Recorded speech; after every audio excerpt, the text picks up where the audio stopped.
Welcome to this explainer.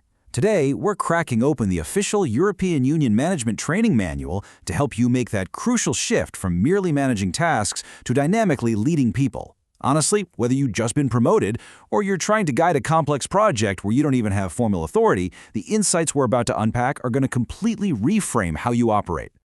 All right, so here is our roadmap for today. We'll kick things off with a welcome to the team, then we'll compare teams versus working groups.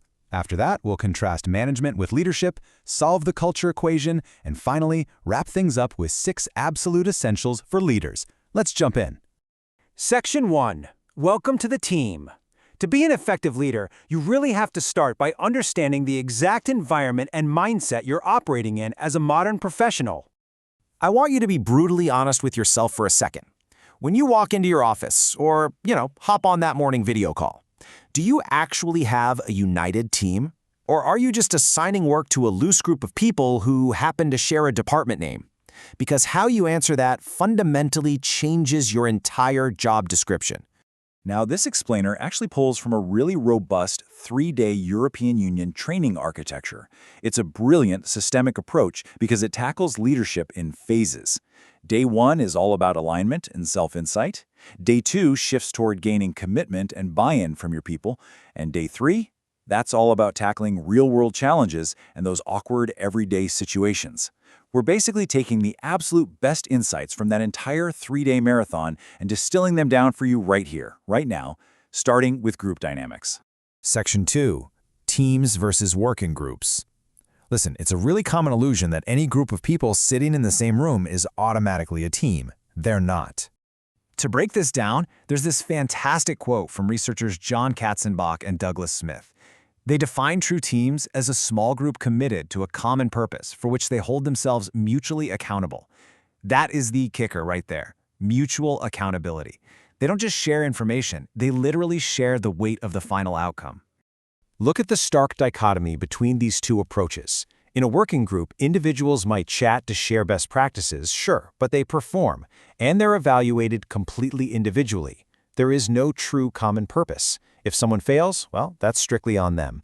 But in a true team, people pull together.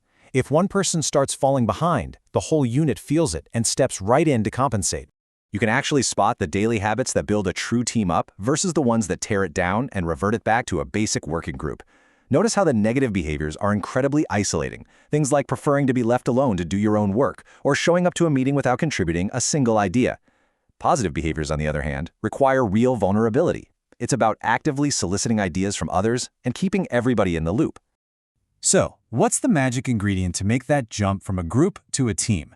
It's solidarity. And no, that's not just a corporate buzzword. It is a foundational relationship of trust and fair exchange. Without solidarity, the second a project stalls, people will just retreat behind their own points of view. They'll start pointing fingers instead of clearing the blockages, which completely halts your success. Section 3. Management versus leadership. All right, now we're elevating the conversation from operational control to motivational influence. This is where we separate the administrators from the visionaries. You hear these terms used interchangeably all the time, but they aren't the same. Management is highly structural. It's all about the clipboard, planning the resources, organizing timelines, controlling the outputs. But leadership, that's about holding the lantern. It's setting a new direction and inspiring people to follow you up the mountain. You can definitely be a manager without being a leader, but to be truly effective, you desperately need both. Let me ask you this. Do you feel the constant need to provide all the answers?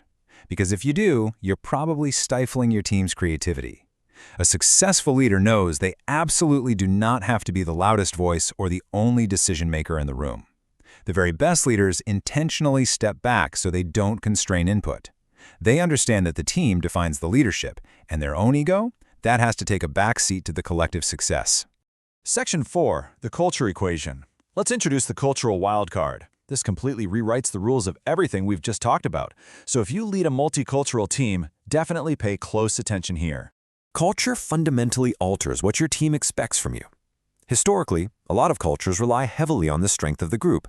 Loyalty and duty are paramount, and people willingly sacrifice for the group's stability. But on the flip side, Western cultures swing heavily toward the individual, prioritizing competition and personal rights.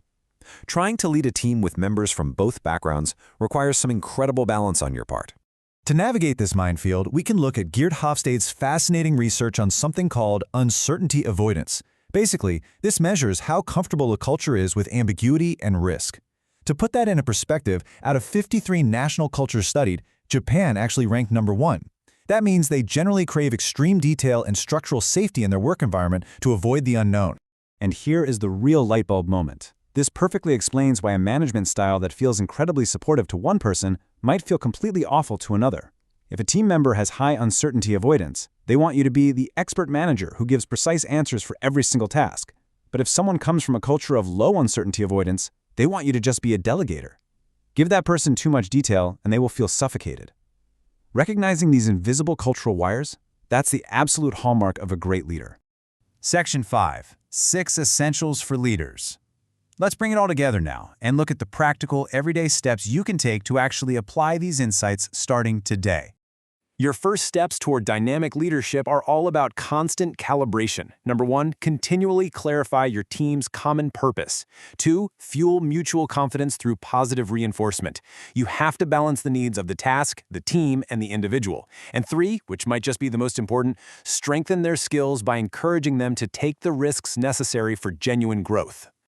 The final essentials require you to act as both a shield and a spotlight. You've got to manage relationships with the broader organization to protect your team from outside interference or demoralizing bureaucracy.